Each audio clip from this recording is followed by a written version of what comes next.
Hi, I'm Rob Mintz, Deputy Director for Art and Programs at the Asian Art Museum, and this is an artifact on Japanese gardens. Gardens in Japan occupy a special place in our imaginations, whether we find them in cities, near homes, or surrounding Buddhist temples. While Japanese garden design finds its roots in the country's earliest palaces, shrines, and temples, the medieval Zen Buddhist monk Musou Soseki was responsible for designing and inspiring some of Kyoto's most famous and beautiful temple gardens. The garden at Kyoto's Saihoji, or Koke-dera, the moss temple, is perhaps Soseki's greatest achievement. Its lower garden features a large pond laid out in the form of the character Shin, meaning heart or mind, that serves as a refuge for a slow stroll.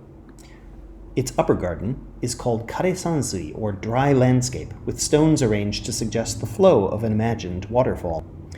Pairing dry landscape with a pond garden appears on the grounds of the Silver Pavilion at Jishoji, created with Soseki's model as its inspiration.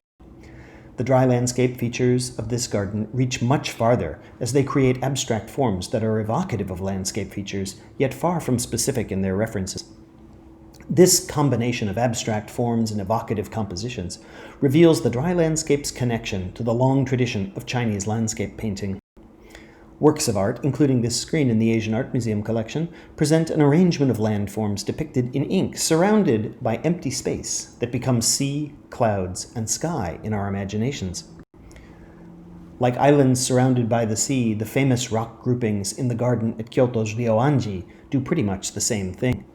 The rocks and mossy vegetation are surrounded by meticulously raked sand, which gives just enough of a suggestion of rippling water and rising islands to trigger the imagination. Looking closely at this group of stones amassed and surrounded by moss, the garden becomes less of an environment for literal wandering and more of a Chinese painting brought to life. It's a landscape for the imagination. Thank you for watching this artifact from the Asian Art Museum.